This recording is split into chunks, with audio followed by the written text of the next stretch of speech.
하나님 말씀 사무엘상 22장 1절로 5절 말씀 우리 함께 합독하겠습니다. 그러므로 다윗이 그곳을 떠나 아둘람 굴로 도망하며 그의 형제와 아버지의 온 집이 듣고 그리로 내려가서 그에게 이르렀고 환난당한 모든 자와 빚진 모든 자와 마음이 원통한 자가 다 그에게로 모였고 그는 그들의 우두머리가 되었는데 그와 함께한 자가 400명 가량이었더라. 다윗이 거기서 모압 미스베로 가서 모압 왕에게 이르되 하나님이 나를 위하여 어떻게 하실지를 내가 알까지 나의 부모가 나와서 당신들과 함께 있게 하기를 청하나이다 하고 부모를 인도하여 모압 왕 앞에 나아갔더니 그들은 다윗이 요새에 있을 동안에 모압 왕과 함께 있었더라. 선지자 갓이 다윗에게 이르되 너는 이 요새에 있지 말고 떠나 유다 땅으로 들어가라. 다윗이 떠나 헤렛 수풀에 이르니라. 아멘 아멘. 정말 예수만이 우리의 산 소망입니다. 세상을 의지하는 것, 또 인생 방백, 사람 의지하는 것, 돈 의지하는 것 참 필요하지만은 그게 우리의 모든 것이 될 수 없습니다. 우리의 인생은 참으로 나그네 같은 인생입니다. 이런 인생 가운데 하나님 우리를 지으시고 하나님을 하나님의 자녀로 부르신 것은 하나님만을 영원토록 찬양하고 하나님의 이름을 높여드리는 것이 우리 하나님께서 우리를 부르신 목적입니다. 오늘 또 이 부름의 자리에 우리 예배의 자리에 왔는데 하나님을 영원토록 찬양하는 삶이 되기를 간절히 소망해 봅니다. 우리 자유분과 인원하겠습니다. 잘 되고 있습니다. 기도하면 됩니다. 행모가 행복입니다. 아멘 아멘. 오늘 우리 사무엘상 22장 1절 5절 말씀을 통해서 희망의 공동체, 이 땅에 많은 또 단체들 공동체가 있는데 진짜 소망과 희망은 바로 우리 예수 그리스도의 희망의 공동체라는 것을 우리에게 오늘 성경이 말씀합니다. 그래서 오늘 희망의 공동체라는 제목의 말씀을 가지고 함께 은혜 받기 원합니다. 우리 함께 하겠습니다. 희망의 공동체, 희망의 공동체. 지난 화요일 날 우리 경기도 일산에서 셀라이프 편집장 되신 집사님이 이제 기차 타고 오셨어요. 저를 만나러. 그래서 만난 이유는 이미 약속이 되어 있었는데 건강한 교회, 우리 항상 셀라이프 우리 큐티책 하고 있는데 건강한 교회 인터뷰를 또 하게 되었습니다. 제 서재에서 한 2시간 동안 진행됐는데요. 나는 잊어버렸는데 우리 교회가 2008년도부터 우리 분할기를 적용하기 시작했는데 한 7년 만에 8년째인가요? 2013년도에 건강한 교회로 소개가 됐었는데 벌써 10년이 지나서 그래서 또 건강한 교회로 추천되어서 전 세계에 소개되는 영광을 받게 되었습니다. 책 출판은 셀라이프 우리 큐티 책은 내년 2024년 1월 2월호에 늘 게재가 됩니다. 할렐루야. 참 너무너무 하나님의 은혜입니다. 그래서 이제 또 기차 예약이 났다고 목포역까지 또 대다주락에서 모시다 드리고 오는 길에 시내에 우리 크리스찬 백화점 곳에 들렸습니다. 책을 사러 갔는데 신간 베스트 코너에 딱 제 눈에 눈에 들어온 책이 한국교회 트렌드 2024년. 이게 이제 책 제목으로 나왔길래 올해도 제가 사서 봤는데 이제 내년치 2024년도 한국교회 트렌드가 뭔가를 제가 한번 알고 싶어서 책을 또 읽어봤습니다. 그래서 한국교회 예측을 전망을 미리 내온 책인데요. 이 책 서문에 보니까 올해 2024년 한국교회 트렌드에 소개된 용어 가운데 단연 1등이 플로팅 크리스천. 제가 한번 소개한 적이 있습니다. 플로팅 크리스천. 플로팅이 바로 떠돌아다닌다, 붕 떠 있다라는 그 뜻입니다. 그러니까 왜 이렇게 이런 말이 아주 아주 인기가 있었냐? 코로나 이후로 코로나 때 많은 교인들이 교회에 자유롭게 출석하지 못하니까 온라인으로 예배 문화가 확산되어서 자신이 분명히 다니는 출석교가 있음에도 불구하고 다른 교회 예배나 또 다른 교회 설교를 듣는 그런 크리스천, 그러니까 온라인상에서 붕 떠서 다니는 크리스천들을 가리켜서 플로팅 크리스천이다, 이렇게 새로운 신조어를 만들었다는 것입니다. 그래서 이 또 책 내용을 보니까 목사님들 향해서 설문조사를 했습니다. 그래서 앞으로 향후 목회의 중점 방향을 묻는 그런 질문에 정말 코로나 3년을 겪어보니까 예, 소그룹이 얼마나 중요하다는 것을 알게 됐다는 거죠. 그 비율이 무려 70%가 넘었습니다. 그러니까 코로나 때 제가 말씀드렸던 대로 코로나 3년을 거치면서 우리 교회, 이 나라가, 우리 한국이 만교회 150만 명의 성도들이 하나님을 떠나고 교회를 떠났다는 거죠. 그러니까 대그룹의 예배만, 주일날 예배만 자꾸 드리는 것으로 믿음 생활이 전부라고 생각했는데, 코로나가 딱 겹치니까 이제 딱 교회 문이 열 수가 없는 상황이 되니까 이제 점점 믿음이 떨어지고, 교회 와서 예배를 못 드리니까 믿음이 점점 떨어지고, 말씀을 못 들으니까 항상 또 사단이 유혹하는데 마음을 빼앗겨 버리게 되었던 것이죠. 그러니까 참 소그룹이 얼마나 중요한 것인가를, 우리가 함께 소그룹 셀가를 모임이 얼마나 중요한 것인가를 다시 한번 깨닫게 하셨습니다. 그리고 또 이제 그걸 보니까 향후 목사님들에게 물어봤습니다. 성장 가능성이 높은 교회가 어떤 특성이 있느냐, 어떤 특성에 제일 관심을 둬야 될까 물어보니까 목사님들이 한결같이 소그룹이 활발한 교회를 압도적으로 뽑았다는 것이죠. 그만큼 소그룹이 중요하다는 것을, 우리가 그러니까 대그룹의 예배와 소그룹의 전적인 셀가르 모임이 함께 흙을 두 날개로 날아야 이제 건강한 신앙생활, 건강한 또 하나님 자녀로서의 생활이 되게 된다는 것이죠. 근데 책 내용 가운데 제 마음을 힘들게 했던 말씀이, 목회자에게 한국교회 미래 앞으로 10년 후를 예상해 보면 어떻게 되겠느냐고 설문조사에 물어봤습니다. 그 책에 보니까, 그러니까 한국 교회는 노령화되고 교인들이 점점 나이 드신 분이 이제 천국 가시니까 교회가 거의 다 이제 문을 닫을 수밖에 없어서 내 다음 이후로는 아마 교회가 문 닫을 것 같다. 너무 안타깝다. 그런 이 설문조사에서 무려 70% 가까이가 거기에 교회가 없어질 것 같다. 이런 일들이 이 책에 예상되어서 실려 있다는 것이죠. 여러분, 이런 현실 가운데 우리 교회가 항상 여러분 주보의 첫 면에 두 날개 날아오는 건강한 교회로 8대 핵심 가치 중에 바로 네 번째가 바로 전인적인 쎄가는 모임이 나온다는 것입니다. 소그룹, 필요 주임적 전도, 영감 넘치는 예배, 하나 되는 교제, 전적인 쎄가는 모임, 열정적인 영성, 삼천 사역자를 새로운 훈련, 은사 주임적 사역, 세계비전 300선교. 우리가 정말 8대 핵심 가치를 가지고 한결같이 달려오고 있다는 것이, 하나님께서 우리 교회를 건강한 교회로 자꾸자꾸 하나님의 꿈을 이루어가는 그런 교회로 성장케 하시고 우리를 무장시킨다는 것이, 하나님께서 어떻게 다음에 더 크게 쓰실 것인가 우리는 늘 기대하고 믿음으로 나아간다는 것이 얼마나 하나님께 감사한 일인가를 제가 책을 읽으면서 깨닫게 하셨습니다. 독일 튜빙겐 대학 교수이신 몰트만 교수님, 이분이 이렇게 또 현대의 신앙에 대해서 이렇게 말합니다. 그가 말하기를 환난당한 우리 모두 희망회로 부름을 받았다.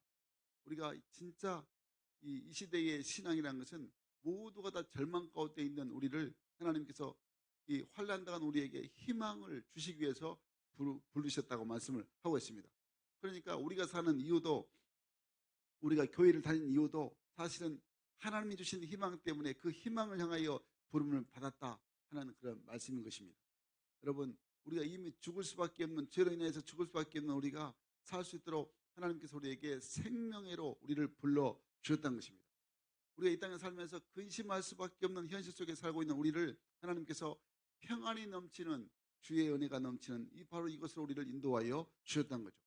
그래서 여러분, 이 땅의 교회가 하나님 백성들에게 소망을 공급해 주시는 소망의 공동체, 희망의 공동체가 바로 우리 삶의 가장 중심이 되어야 한다는 것입니다. 그래서 오늘 본문 우리가 말씀을 통해서 은혜 받을 이 말씀에 바로 이 모든 것들이 여기에 귀결되어 있습니다. 다윗의 아둘람 공동체, 아둘람 동굴이 하나님이 함께 하시는 희망의 공동체에 있다는 것입니다. 비록 힘들고 어려운 그런 동굴 속에 생활했지만은 그 기간을 통해서 하나님이 그들을 만들어 가시고 다듬으시고 그래서 그들을 하나님 앞에 쓰임 받게 하셨다는 것을 우리가 오늘 말씀을 통하여 이제 깨닫게 하시는 것입니다. 그래서 정말 우리에게 주신 말씀 희망의 공동체가 어떤 의미가 있느냐, 오늘 우리가 이미 절망 가운데 있었던 우리를 희망으로 부름받게 하셨다는 것입니다. 우리 한번 하겠습니다. 절망에서 희망으로 부름받았다. 절망에서 희망으로 부름받았다. 그렇습니다. 우리는 모두가 다 이미 죄에 대한 절망으로 늘 이미 우리가 없어져야 될, 다 우리가 지옥 가야 될 우리의 모습에서 희망의 공동체로 부름받았다는 것을 다시 한번 깨닫게 되어야 한다는 것입니다. 오늘 사무엘상 19장 2절 말씀 보니까 이렇게 말씀합니다. 우리 함께 읽겠습니다. 시작. 그가 다윗에게 말하 이르되 내 아버지 사울이 너를 죽이기를 꾀하시느니라. 그러므로 이제 청하노니 아침에 조심하여 은밀한 곳에 숨어 있으라. 아멘 아멘. 이 말은 사울의 아들 요나단이 지금 아버지의 이 포악함을 친구 다윗에게 말해주는 그 내용입니다. 여러분, 절망이 어떻게 다가옵니까? 희망이 꺾여질 때 다가옵니다. 그러니까 희망은 왜 꺾여질까요? 내가 하고 싶은 것에 이 하지 못하니까 하고 싶은 것을 이루려 하는데 그것을 못 이루니까 마음 가운데 절망이 생기게 된다는 것입니다. 성경에 보면 세상에 집착하다가 자기 욕망에 집착하다가 자신이 하나님의 축복을 누리던 모든 행복을 다 손으로 빼앗겨버린, 그래서 이제 일생을 그냥 광결인 살인마로 처참한 죽음을 맞이한 어리석은 사람의 이야기가 나옵니다. 그 사람이 누구냐? 우리가 잘 아는 이스라엘의 초대 왕 사울이라는 그런 사람입니다. 사울 왕에게는 아주 훌륭한 아들과 훌륭한 신하가 있었습니다. 아들 이름은 우리가 잘 아는 대로 요나단, 신하의 이름은 다윗과 요나단, 우리 잘 들어본 또 복음성화 가수가 그 이름을 땄습니다. 여러분, 근데 이렇게 훌륭한 신하와 멋진 아들을 또 두고도 이 사울 왕이 권력에 집착하다가 자기 행복을 손두리째 빼앗겨 버렸다는 것입니다. 그래서 그가 거의 미친 사람처럼, 그래서 악한 신이 그에게 들려가지고 하루 동안에 그냥 제사장 85명을 단번에 처형하고 그의 모든 가롯들을 다 전멸시켜 버렸다는 것입니다. 그 결과 사울 왕의 말로는 어떻게 됐습니까? 처참하게 비참하게 블레셋과의 전투에서, 길보아 전투에서 늘 아들 3명과 함께 한날에 죽임당하는 운명이 바로 이 사울 왕의 마지막 모습이었다는 것을 성경이 우리에게 말씀하고 있습니다. 그런데 오늘 본문의 주인공인 다윗은 이런 사울 왕의 권력 집착에 의한 사울 왕으로부터 무려 10년 동안 날마다 살얼음판을 걷듯이 도망자 신세로 살아갑니다. 안 죽으려고, 살아보려고. 그러니까 다윗은 이스라엘 나라의 왕이 되기 전에 이미 도망자의 신세였습니다. 이리저리 도망을 다녀야겠습니다. 그것도 그 나라의 임금인 왕인 사울왕의 추격을 받는 그런 신세가 되었죠. 사울은 철저하게 다윗을 자기의 적으로 그냥 생각을 했습니다. 그러니까 이 모든 백성들이 그냥 칭송할 때 노래를 아예 그냥 부를 때에 사울은 천천히요 다윗은 만만이로다. 사울왕이 적을 죽인 사람은 1000명밖에 안 되는데 다윗이 이 적을 죽인 사람들은 10,000명이다. 그러니까 비교가 안 된다. 그래서 다윗을 많이 칭송하죠. 그러니까 사울왕은 이렇게 다윗을 적으로 알았습니다. 그래서 자기의 군사력을 다 동원해서 이 다윗을 죽이기에 혈안한 게 있었습니다. 그러니까 늘 다윗은 이 사울왕의 이 아주 광결인 것에 클 마음을 이제 거기에서 늘 도망다닙니다. 베들레헴에서 15km 떨어진 아둘람이라고 하는 그런 굴에 도착하게 됩니다. 얼마나 다윗이 오랜 도망 생활을 했던가 그것을 보여주고 있는데 이 다윗의 모습이, 그러니까 한마디로 희망이 없는, 내일이 안 보이는 절망적인 사람이 바로 이 순간에 이 시대에 바로 다윗이었던 거죠. 사울왕이 죽이려 간 사람인데 정말 다윗에게 무슨 희망이 있겠습니까? 그럼에도 불구하고 많은 사람들이 다윗에게로 몰려들기 시작합니다. 그들이 바로 이 아둘람 굴로 다 모여듭니다. 그래서 자연스럽게 하나님의 공동체를 이루기 시작합니다. 처음에는 그들에게 모였을 때 아무런 소망이 없는 절망 공동체였는데 무려 400명 이상이 그곳에 모였습니다. 사람들이 볼 때는 오합지졸로 보였고 절망적인 그런 무리로 보았는데, 근데 그곳이 바로 희망의 공동체가 된 것입니다. 그래서 보면 다윗 왕국이 잉태할 때 다윗이 이제 왕이 되었을 때 40년 동안 통일 왕국을 이룰 때에 다윗 왕의 모든 그런 이 훌륭한 이제 동역자들이 바로 훌륭한 장군들이 요압 장군, 아비새 장군, 분하냐, 삼마 비롯한 모든 37명의 충성된 사람들이 이곳 아둘람 굴, 아둘람 공동체 출신이었다는 것을 역사가 증거하고 있는 것입니다. 그러니까 하나님께서 그걸 처음에 모인 그 사람들은 절망적인 그런 군상들이었는데 희망의 공동체를 이루는 희망을 가져온 이 사람들이 아니었는데 절망을 가지고 왔는데 그들이 바로 그 절망 가운데 희망을 우리에게 메시지를 주고 있는 것입니다. 오늘 2절 말씀에 이렇게 상반절 말씀에 이렇게 말씀합니다. 환난 당한 모든 자, 빚진 자, 마음이 원통한 자가 다 그에게로 모였고 라고 말합니다.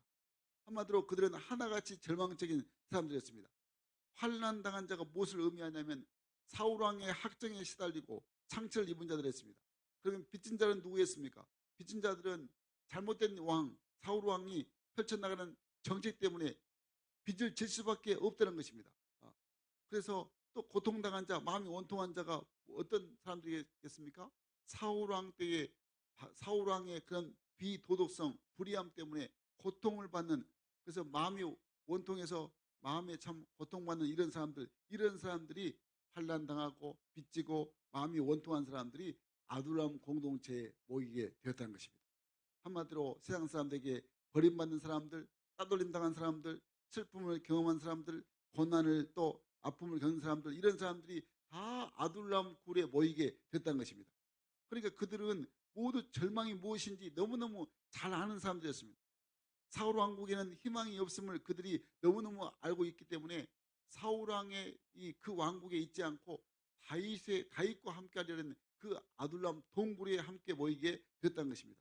그런데 다윗은 이 아둘람 동굴 속에서 하나님의 섭리를 깨닫게 됩니다. 시편 142편 3절 말씀 보니까 이 말씀이 있습니다. 우리 함께 읽겠습니다. 시작.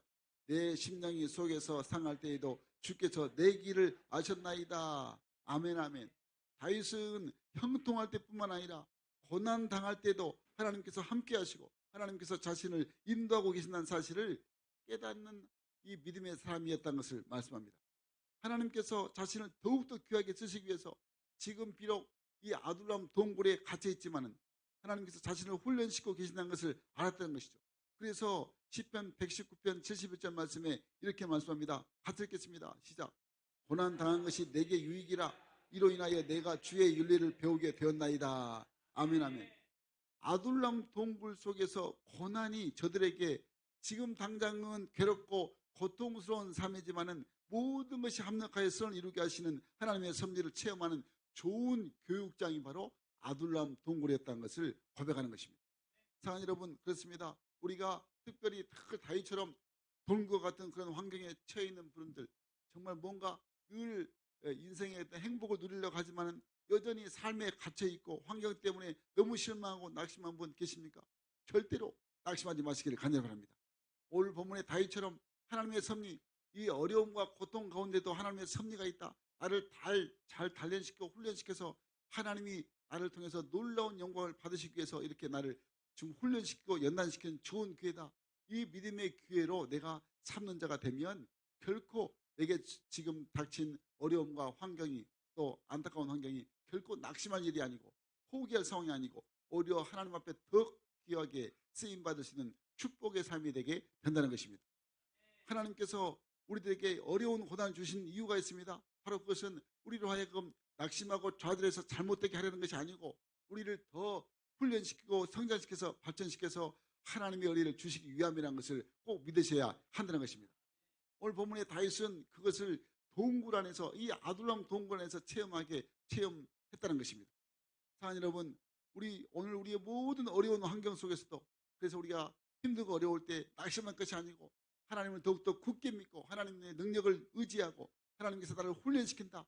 그래서 장차 큰 일꾼으로 나를 사용하시기 위해서 지금 훈련시키고 연단시키고 계신다는 것을 내가 믿고 늘 참고 하나님의 말씀으로 인내해서 이 모든 어려운 상황들을 믿음으로 이겨낼 때 그 믿음을 통하여 하나님 앞에 아름답게 쓰임받게 되게 하시는 것입니다.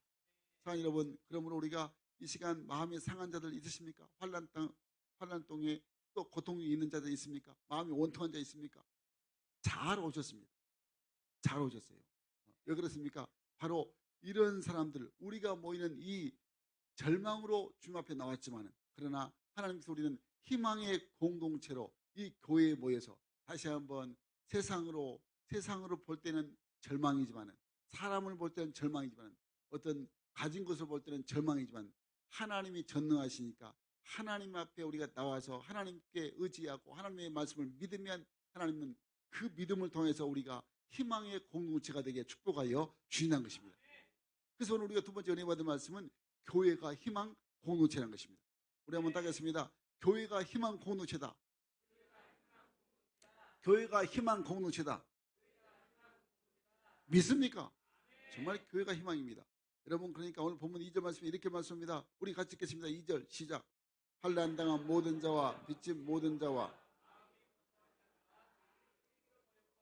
그는 그들의 우두머리가 되었는데 그와 함께한 자가 400명 가량이었더라. 아멘 아멘. 400명의 절망한 자들은 다윗에게 모여서 그들의 모든 시선을 다윗에게 집중을 시킵니다. 관심을 오직 다윗에게 모읍니다. 그래서 그들의 모든 소망을 다윗에게 걸었다는 것이죠. 그러니까 다윗의 이 움직이는 것을 바라보지 않고 움직이지 않는 다윗을, 그러니까 그 믿음을 바라보았다는 것을 말씀하고 있죠. 그래서 이들이 위대한 희망의 공동체를 이룰 수가 있었다는 것입니다. 사랑 여러분, 이게 무슨 말이냐면 우리 신앙생활의 위대한 원리가 바로 여기에 있는 것입니다. 세상의 다른 것을 구심점으로 삼지 않아야 한다는 것입니다. 그러니까 세상 사람들이 추구하는 물질을 구심점으로 삼거나 사람을 구심점으로 삼거나 어떤 환경을, 어떤 세상을 구심점으로 삼지 않아야 한다는 것입니다.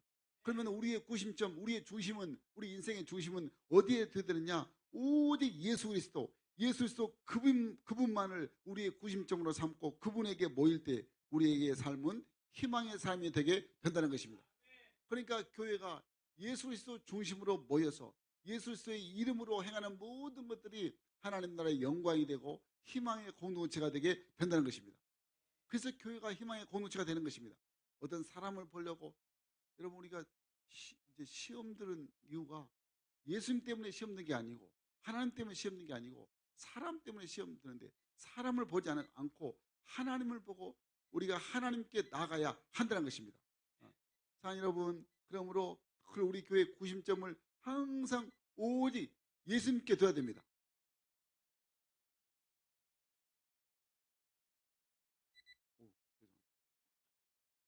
이게 지금, 그래서 우리 교회가 항상 더욱더 늘 세상 가운데 있지만은 예수 그리스도의 중심의 교회가 될 때 희망의 교회가 되게 되는 것입니다. 지금까지 흔들리는 곳을 향하는 우리의 모든 발걸음이었다면 이제부터는 영원히 흔들리지 않는 예수 그리스도에게 집중하고 그분을 향하는 위대한 결단을 우리가 내리는 자가 돼야 한다는 것입니다. 그러면 이제 이들이 이 아둘람 공동체에 있는 이 400명의 사람들이 어떻게 희망의 공동체를 이룰 수가 있었습니까? 오늘 보니까 2절에 답이 나와 있는데, 환난당한 모든 자와 빚진 자와 마음이 원통한 자 400명이 다 다윗에게로 모였을 때 다윗을 장관으로 삼았다는 것입니다. 이게 중요합니다. 그러니까 희망의 공동체는 하나님을 왕으로 삼고 예수 그리스도를 우리 삶의 장관으로 삼고 늘 그 순간 우리 모두가 다 희망의 공동체의 하나의 구성원이 되게 된다는 것입니다. 그러니까 여러분, 이 400명의 절망당한 자들이 아두람 굴로 특별 모였다고 해서 모임 자체가 희망의 집단이 될 수가 없는 것입니다. 만약에 늘 그들이 모여서 서로 자기가 높다고 자기가 먼저 왕 되려고 한다면 이것은 희망의 집단이 아니고 오합지졸이 돼서 완전히 그냥 서로 죽고 죽이는 그런 안타까운 현실이 일어나게 되는 것이죠. 그러니까 잘못하면, 또 어떤 사람들은 잘못하면 다윗을 이용해 가지고 자기들의 원한을 갚아보려는 그런 생각도 할 수가 있는 것입니다. 그런데 그들은 400명이 그 어느 누구 하나가 서로 대장이 되려고 하지 않았다는 것입니다. 서로 다투지 않았습니다. 오직 그들은 하나님이 세우신 다윗을 그들의 장관으로 모셨다는 것입니다. 그러니까 만약에 그들이 자기들이 높아지고 다윗을 이용하려는 마음을 했다면 그 동거 집단은 희망이 없는 집단이 되고 말았을 것입니다. 여러분, 그렇습니다. 하나님께서 교회가 희망의 교회 공동체가 된 것은 모여있는 사람들이 어떤 사람이든지, 얼마나 많이 배운 사람인가, 얼마나 돈을 많이 가진 사람인가, 이것하고 아무 상관없이 오직 우리가 예수 그리스도만을 나의 왕, 우리의 왕으로 삼고 예수님을 우리가 장관으로 삼고 그 이 믿음에 결단하는 사람들이 모인 이곳이 희망의 공동체가 되게 되는 것입니다. 그래서 우리가 예수님을 늘 가까이 하고 예수님만을 우리 주인으로 삼고 우리가 예수님만을 섬길 때 바로 가장 아름다운 희망의 공동체가 바로 교회라는 것을 다시 한번 깨닫게 되는 것입니다. 여러분, 그러므로 예수님을 우리가 대장으로 삼아야 됩니다. 예수님을 우리의 구원자, 우리의 대장으로, 우리 인생의 주인으로 삼고 나갈 때에 우리 모든 모임이, 이 교회가 바로, 우리 교회가 그 희망의 공동체가 되어서 하나님의 영광을 위해서 그 어떤 죽음도 핍박도 배고픔도 절망도 믿음으로 이겨나가는 하나의 아름다운 믿음의 공동체가 되게 되는 것입니다. 그렇지만 예수님을 장관으로 삼지 않고 만약에 물질을 아니면 사람을 바로 이것을 삼는다면 분명히 이들은 나중에 자기 생활에 불리하게 되면 예수님을 버릴 가능성이 많이 있다는 것을 알 수가 있는 거죠. 그러니까 항상 예수님 중심의 삶이 되어야, 우리 주님 중심의 삶이 우리가 무장이 되어야 절대 우리가 주님 떠나지 않고 또 어떤 사람한테 마음을 빼앗기지 않고 우리가 믿음으로 승리할 수가 있는 것입니다. 오늘 400명의 사람들은 다윗을 장관 삼을 때 그들의 모든 위험을 감수했습니다. 그들의 모든 미래를 아주 다윗에게 다 걸었습니다. 그랬을 때 비로소 그들이 희망의 공동체를 이룰 수가 있었다는 것입니다. 하나의 구심점이 바로 오직 예수 그리스도. 그러니까 교회가 희망 공동체가 되는 것은 예수 그리스도 중심이. 그래서 제가 항상 강조할 때 하나님 중심, 말씀 중심, 교회 중심, 십자가 중심, 이게 바로 그 중심이 바로 서 있어야 진정한 신앙이 되고 하나님 앞에 아름답게 쓰임받고 복을 누리는 행복한 믿음 생활이 되게 된다는 것입니다. 2차 세계대전 때 한참, 2차 세계대전이 한참 계속되어 있을 때 히틀러 나치 독일군이 폴란드를 점령하게 되었습니다. 그런데 이 폴란드를 정복한 나치 독일군이 스타디움에 모든 폴란드 국민들을 모았습니다. 그리고 축구 시합을 제의합니다. 지금 목포가 우리 전국체전 하고 있죠. 오늘 안 나오신 분들은 거기 놀러 가신 것 같아요. 예. 근데 원래 폴란드가 축구 잘하기로 유명한 나라입니다. 근데 시합하기 전에 그들은 이 독일 이 나치군이 게르만 민족의 우수성을 보여주기를 원했습니다. 그래서 폴란드 선수를 데리고 가서 협박을 합니다. 오늘 만약에 축구를 너무 잘해서 너희들이 이기게 된다면 너희들 전부 다 총살이다. 그러니까 절대 열심히 꼭 차지 말고 대충 차가지고 우리가 나치 이 독일군이 우리가 이기도록 해라. 이게 지금 히틀러의 명령이 전달되었습니다. 그래서 이제 드디어 축구 시합이 시작됐습니다. 힘없이, 그래서 그냥 어쩔 수 없이 공을 그냥 피하고 제대로 패스를 해주지 않습니다. 그래서 폴란드가 2점을 내주게 되었습니다. 많은 폴란드 국민들이 이것을 보면서 그냥 소리 지르면서 응원을 합니다. 그리고 막 이게 골을 또 먹으니까 눈물을 흘리면서 막 응원을 합니다. 그러니까 그때 이 선수들 마음속에 애국심이 불타오릅니다. 비록 억눌린 지금 민족이지만은 그들 속에 자유를 갈망하는 그 마음이 불타기 시작합니다. 그래서 선수 11명이 서로 속에 눈치를 줍니다. 그리고 우리 죽음을 각오하자, 이 마음으로 딱 각오합니다. 그때부터 공을 차기 시작합니다. 그래서 이제 경기가 마쳤을 때 어떻게 됐냐, 스코어는 완전히 3골 넣어서 3대2로 폴란드 선수들이 완전히 히틀러 선수를 꺾어 버리고 말았습니다. 완전히 이제 폴란드가 이겨버렸죠. 그러니까 온통 경기장이 흥분의 도가니 됐습니다. 얼마나 기뻐하며 그들이 비록 억눌린 가운데 있었지만은 자유하는 그런 나라의 백성이라는 것을 마음껏 갈구할 수가 있었던 것이죠. 근데 말 그대로 그들은 경기 후에 모두 다 선수들이 모두 다 총살령을 당하고 말았습니다. 역사가 증명하고 있습니다. 그런데 그 폴란드의 영웅이 돼서 지금까지 폴란드에는 이 백성들의 가슴 속에 그 축구 선수 11명의 선수들이 남아 있다는 거죠. 여러분, 조국이라는 것이 가슴 속에 새겨질 때 그 조국이 그들에게 있었기 때문에 그들은 죽음의 위협도 두려워하지 않았다는 것입니다. 여러분, 그렇습니다. 우리가 예수님을 나의 왕으로 모신 사람들은 이것과 비교할 수 없는 강력한 하나님 나라의 소망이 충만한 사람들이 바로 예수 믿는 그리스도인 줄로 믿습니다. 우리가 그러니까 이 세상을 살아갈 때 죽음을 두려워하지 않아야 됩니다. 위협을 두려워하지 않아야 됩니다. 오히려 복음 앞에서 담대해져야 하는 것입니다. 예수님의 제자들은 이 배를 버리고 친구를 버리고 늘 예수님을 따랐습니다. 모든 협박을 그들이 믿음으로 이겨냈습니다. 죽음의 공포도 그들의 희망을 꺾지 못했습니다. 여러분, 무엇 때문입니까? 여러분, 그것이 바로 예수님을 나의 장관으로, 나의 왕으로, 나의 구주로, 나의 주인으로 모시면 우리 모두가 다 희망의 공동체가 되게 되는 것입니다. 그게 바로 오늘 주님께서 교회가 바로 희망이라는 것을, 예수의 중심의 교회가 되어야 진정한 희망의 공동체가 된다는 것을 말씀해 주고 있는 것입니다. 그런데 우리에게 희망이 사라지고 불안과 근심이 생기는 이유가 무엇입니까?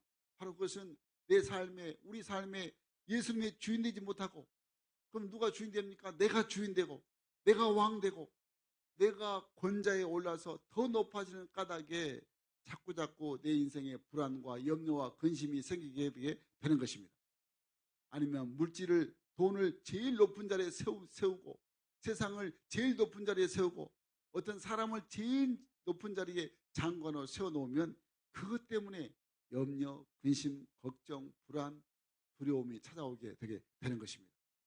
여러분, 그러므로 이 시간 오직 예수 그리스도가 우리의 주인으로, 우리의 장관으로, 우리의 왕으로 세워줄 때 절망이, 근심과 걱정이, 불안과 염려가 사라지고 하나님의 함께 하신 그 은혜가 아둘람 공동체처럼 넘치게 되어서 장차 이스라엘을 희망의 나라로 이끌어가듯이 오늘 우리가 더욱더 하나님 나라를 믿음으로 이끌어나가는 역사의 주역이 된 줄로 믿으시기 바랍니다. 그러니까 오직 예수 그리스도가 우리의 주인 되어야 되고, 우리의 장관 되어야 되고, 우리의 왕으로 우리가 우리 주님 앞에 모든 것을 맡기고 주님만 따르고 주님만 의지하고 우주 예수 모든 영광 하나님께 올려드리는 삶이 되어야 하는 것입니다. 그래서 우리에게 희망의 공동체가 바로 되어야 한다는 것입니다. 오늘 우리에게 그래서 마지막 우리에게 주신 귀한 말씀이 뭐냐? 바로 예수님만을, 주님만을 높여드리는 찬양 공동체가 되어야 한다는 것입니다. 우리 한번 하겠습니다. 예수 찬양 공동체다. 예수 찬양 공동체다. 하나님이 원하시는 희망 공동체는 예수님만을 높여드리는 찬양 공동체가 되어야 한다는 것을 말씀합니다. 시편 57편이 다윗이 지은 찬양입니다. 우리 한번 시편 57편 7절로 9절 말씀 같이 읽겠습니다. 시작. 하나님이여, 내 마음이 확정되었고 내가 노래하고 내가 찬송하리이다. 내 영광아 깰지어다. 기뻐하여 수고하여 깰지어다. 내가 새벽을 깨우리로다. 주여, 내가 만민 중에서 감사하오며 문나라 중에서 주를 찬송하리로다. 아멘, 아멘. 아둘람 동굴에서 모여온 이 400명의 사람들과 함께 다윗이 비록 삶은 비좁은 이 동굴에서 힘들었지만 하나님의 은혜가 넘치게 되니까 하나님을 향한 이 희망의 노래, 희망의 찬양을 늘 그 가운데서 불렀다는 것입니다. 그러니까 먼저 다윗이 아둘람 굴에서 주님께 간절히 기도합니다. 이 다윗의 기도가 감사의 찬양으로 승화되어서 하나님을 노래합니다. 시편 57편 1절 말씀에 이렇게 노래합니다. 함께 읽겠습니다. 시작. 하나님이여, 내게 은혜를 베푸소서. 내게 은혜를 베푸소서. 내 영혼이 주께로 피하되 주의 날개 그늘 아래에서 이 재앙이 지나기까지 피하리이다. 아멘, 아멘.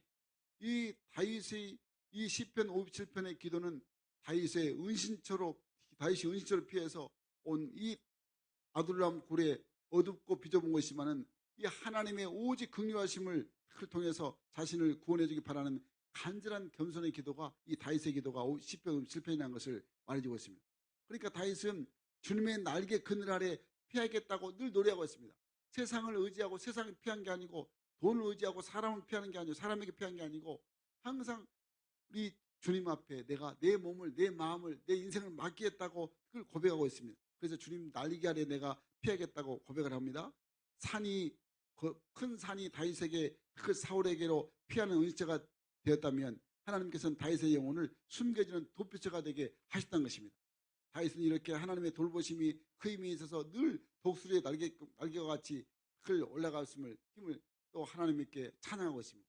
그러니까 여러분, 시편 50편 말씀은 아둘람 동굴에서 탄생한 위대한 희망의 노래인 것을 우리가 알게 되는 것입니다. 다윗이 지어서 사람들에게 가르쳐줬던 이 위대한 희망의 노래가 바로 시편 57편입니다. 여러분, 우리 모든 삶은, 예수 믿는 하나님 자녀의 삶은 그렇습니다. 어떤 절망의 삶이라도 희망의 주인공인 예수님께로 나오면 우리가 예수님과 함께 이 어두운 동굴, 어두운 절망의 굴 속에서도 희망의 노래를 부르고 새벽을 깨우는 사람이 되게 되는 것입니다. 오늘 아침 우리 새벽에 우리 불렀던 바로 이 찬송이죠. 예수 앞에 나오면 모든 죄의 사하고 그의 품에 안기어 편히 쉬겠네. 여러분, 예수님 앞에 나오면 모든 죄가 다 용서받고 우리가 편히 쉬는 아름다운 바로 평안의 삶이 되게 되는 것입니다. 그러니까 그렇게 절망의 굴에서도 희망의 노래를 부르고 하나님의 은혜를 찬양할 수 있는 그 희망의 사람들이 바로 이렇게 하나님을 찬양할 수가 있게 되는 것입니다. 여러분, 그러므로 오늘 함께 우리가 아둘람 굴, 아둘람 교회에 모인 이 다윗의 400명의 이 손들처럼 우리 모두가 다 희망을 오직 예수님께만 두기를 간절히 바랍니다. 예수님의 피로 세워진 이 교회가 바로 이 땅의 어둠의 세로부터 보호되는 아둘람 교회라는 것을 기억해야 한다는 것입니다. 세상 가운데 절망으로 힘겨워서 희망을 잃어버린 분들은 모두 다 교회에 오면 절망이 희망이 되고 슬픔이 기쁨이 되고 불안과 염려가 평안과 안식이 되어서 인생의 행복을 찾게 되게 되는 것입니다. 그래서 우리가 저들을 우리 위해서 행복을 위해서 어떻게든지 그렇게 행복과 기가 막혀. 행복과 기가 막혀. 행복 모임 가운데 기가 막힌 곳이 있는 것입니다. 연예인은 대비해야 되겠어요. 참, 너무 참. 여러분, 진짜 행복 모임이 그래서 어떻게든지 예수 믿어야 진정한 인생의 행복을 찾게 되는 것입니다. 그렇지 않으면 세상의 이 어둠의 이 동굴에 갇혀서 정말 정처 없이 헤매다가 지옥으로 떨어지게 되게 되는 것입니다. 여러분, 우리가 늘 일주일에 한 번씩 모이는 세가는 모임도 마찬가지입니다. 예수님으로 모인 이 세가는 모임이 그 하나님의 말씀을 통하여 위로와 격려와 소망이 가득한 행복 공동체라는 것을, 희망 공동체라는 것을 기억해야 하는 것입니다. 그곳에 바로 주님의 위로가 있고 주님의 격려가 있고 주님의 소망이 있는 이 세가는 모임을 통해서 모든 우리의 가정의 행복과 우리 인생의 행복이 주어지게 하나님이 역사하여 주신 것입니다. 그럼 여러분, 우리 모두는 항상 우리 예수님만이 우리의 유일한 희망이라는 것을, 예수님께로 예수님 중심으로 모여야 진짜 희망 공동체라는 것을 우리가 늘 믿음으로 고백하고 깨닫는 자가 돼야 하는 것입니다. 그러므로 교회는 그 예수 안에 희망을 가진 희망의 공동체입니다. 그래서 우리가 희망의 사람으로 살고 절망 중에 있는 수많은 사람들을 이 희망의 공동체 교회로 저들을 인도해서 희망의 노래를 함께 부르는 축복의 공동체가 되어야 하는 것입니다. 사랑하는 여러분, 그러므로 이 아둘람 굴, 이 아둘람 공동체가 바로 우리 성현교회입니다. 세상에서 절망 가운데 낙심 가운데 있던 우리들이 주님 앞에 나와서 이렇게 희망을 깨닫고 이 주님 안에서 다시 한번 소망을 가지고 주옵게 나아가게 되게 되는 것입니다. 교회가 바로 주님의 몸된 교회의 구원의 방주입니다. 그러므로 항상 이 아둘람 교회인 우리 교회에서 항상 평안히 안식을 누리고 미래의 희망을 이야기하고 그 상처를 치료받고 그리고 항상 주님 신께한 사명을 잘 감당하는 쓰임받는 하나님의 사람이 되어야 하는 것입니다. 우리 모두가 그러니까 이 아둘람 공동체로 하나님께서 부르셨다는 것을 늘 깨닫고 항상 소망과 희망이 가득 차고 그 하나님을 찬양하고 예수 이름으로 모여서 주의 뜻을 이루어가는 진정한 믿음의 공동체가 되기를 주의 이름으로 간절히 축원합니다. 축원합니다. 아멘, 아멘.